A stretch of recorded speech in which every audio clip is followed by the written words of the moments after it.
This is TechMag TV News. My name is Stephanie Truta, and here are your headlines.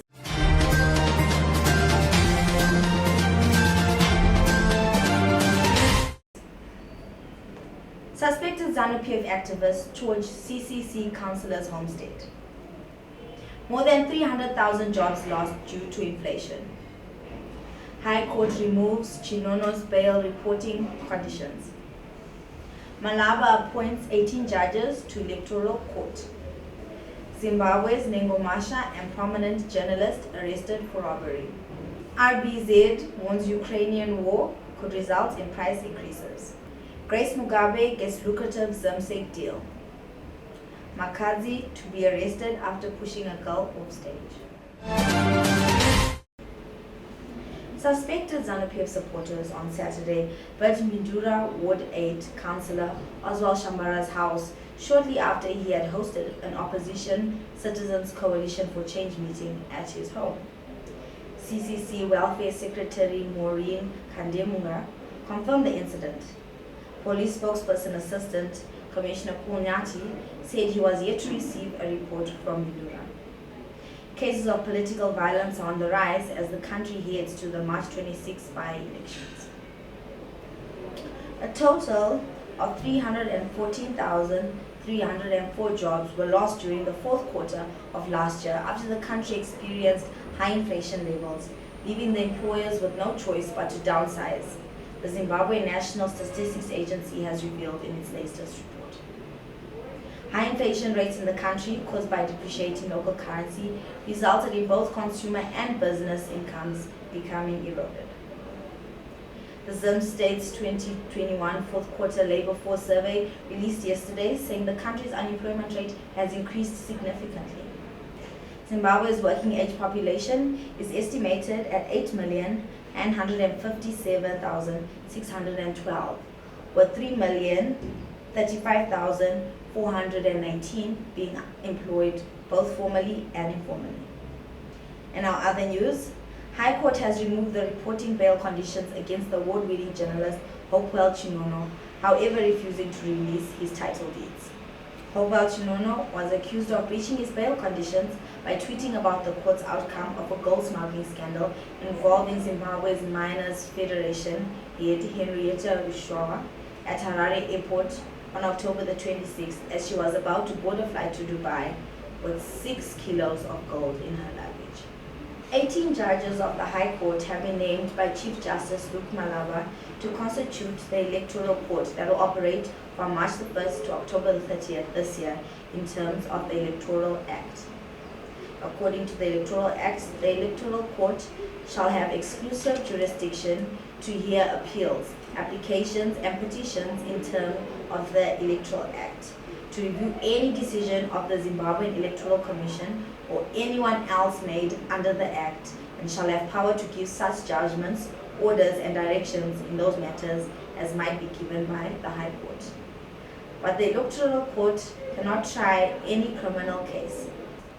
The appointed 18 are Judge President Justice Maria Zimbadube, Justice Garanesu Mawadze, Justice Martin Makonese, Justice David Mangota, Justice Amy Tsanga, Justice Esther Muremba, Justice Moses Foroma, Justice Jester Helena Charewa, Justice Filda Muzofa, Justice Isaac Muzenda, Justice Benjamin Chikowero, Justice Pisirai Kwenda, Justice Christopher Dube Banda, Justice Santli Zisengwe, Justice Muna Mato Mutebezi, Justice Neva Katio, Justice Elijah Makomo, and Justice Lucy N. Chipo Munewari.